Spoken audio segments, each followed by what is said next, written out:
देखो बच्चों, अभी हमने आपको चैप्टर पढ़ाया था ईवीएस का, और ये है क्लास 4 का चैप्टर नंबर 5 और टोटल इंग्लिश में दिया हुआ है। किसमें दिया है? मैं आपको हिंदी में बता रहा हूँ और इस तरीके से आप, और अभी मैं बता चुका हूँ थोड़ा। इस चैप्टर का नाम है from field to the market. इसका हिंदी का मतलब है खेतों से बाजार तक। जो फसल किसान लोग उगाते हैं वो पहले कहाँ उगाते हैं? खेतों में। खेतों से उगाने के बाद जब पूरी पक जाती है, पकने के बाद कौन कौन से स्टेप्स करता है, खेती करने से पहले क्या क्या करता है, वो सारी बातें मैं बता रहा हूँ। और कब मार्केट में फसल पहुँचती है, तो ध्यान से सुनो। सबसे पहला पॉइंट है प्लोइंग ऑफ फील्ड। पहले क्या करता है? वो खेत को जोतता। खेत जोतना, इसे इंग्लिश में बोलते हैं प्लोइंग ऑफ फील्ड। खेत को क्या करता है? वो जुताई करता है। क्या करता है? उसकी जुताई करने से क्या होता है? उसके जो बड़े बड़े मिट्टी के कण होते हैं वो टूट जाते हैं। बड़े बड़े डेला बोलते हैं, जिससे आप लोग बोलते हो, वो टूट के छोटे छोटे हो जाते हैं और वो सॉफ्ट हो जाती है, लूज हो जाती है। मिट्टी को लूज करने के लिए ऐसा किया जाता है। फिर इसके बाद में क्या करते हैं? Sowing of seeds. बीज को बोया जाता है। दूसरे नंबर पर क्या करा जाता है? बीज को बोया जाता है। बीज, सीड्स मानी बीज, सोइंग मानी बोना, बीज का बोना। सारी स्टेप समझ जाएंगे, पूरा चैप्टर ये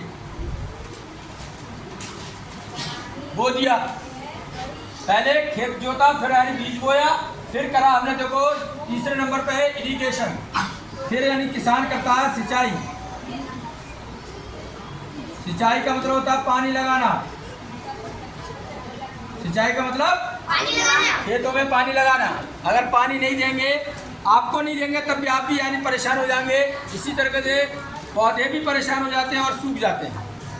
तो जब यानी पहले जुताई, फिर बीज बोना, फिर उसमें पानी लगाते हैं, जिससे कि उसे पानी मिल जाए। पानी की प्रेजेंस में क्या करते हैं? वो अपना भोजन वगैरह बनाते हैं सनलाइट से। हाँ, फिर करते हैं बीडिंग। अब बीडिंग क्या होती है?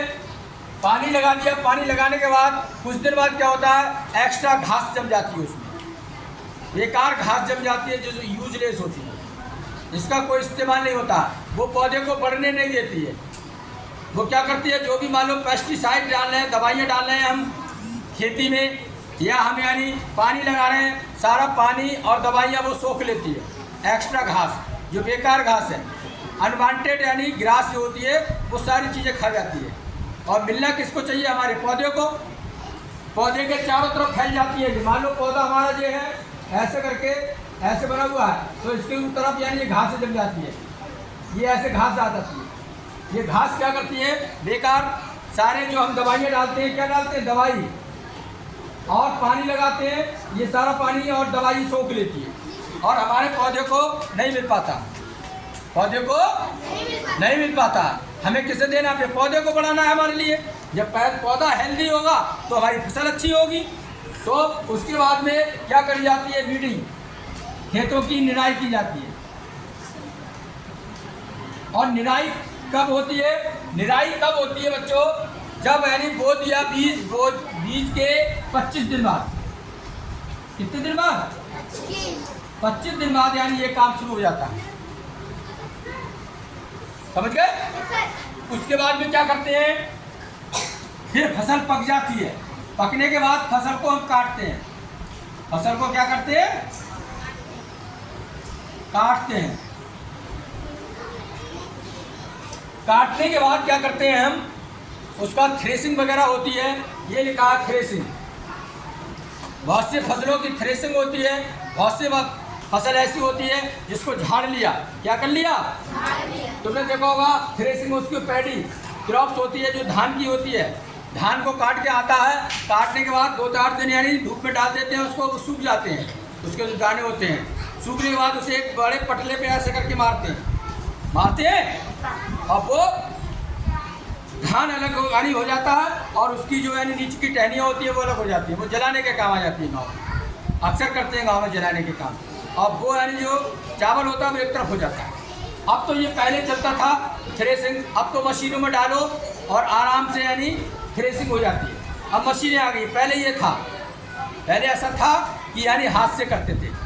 और गेहूँ भी करते थे तो पहले दाएँ चला जाती, दाएँ बोलते हैं, बैल चलते थे, खूब बहुत सारे गेहूँ के पौधे डाल दिए और उस पर चलाते थे बैल। घंटों चल रहे हैं, ये पूरे दिन चल रहे हैं, तो वो यानी दब जाता था, दबने के बाद नीचे से गेहूँ निकालते थे।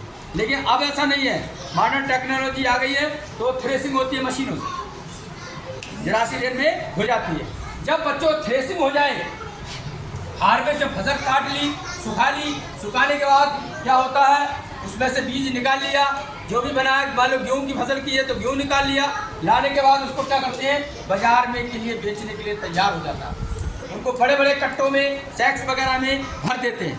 भरने के बाद ट्राली में भरते हैं किसान लोग और सप्लाई करते हैं बड़े बड़े सप्लायर्स को, या मार्केट में जाके बेचते हैं और मार्केट वाले फिर हम लोग खरीदते हैं।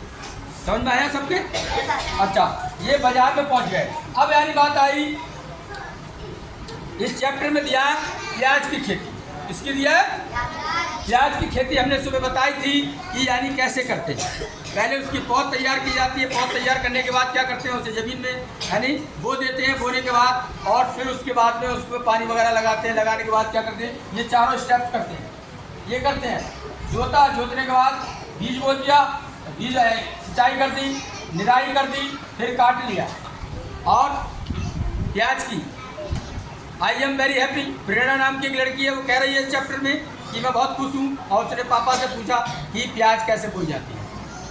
तो प्याज का पूरा प्रोसेस हमने बताया था, अभी शुरू में बताया था कि पहले ये सारी स्टेप्स करो, स्टेप्स करने के बाद उसकी पौध डाली जाती है, पौध निकाल के फिर दूसरी जगह उखाड़ के यानी उसको लगाई जाती है। अच्छा, अब हमने यही पूछा था, बताया था कि ओनियन जो प्याज है, ओनियन मानी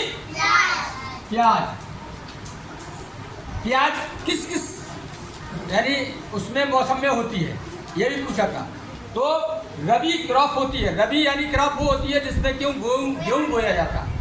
क्या बोया जाता है? गेहूँ। ये रबी की क्रॉप है, रबी फसल जो होती है, गेहूँ यानी रबी फसल में होता है। ये हमेशा नवंबर अप्रैल में यानी क्या होता है, पैदा होता है रबी की फसल।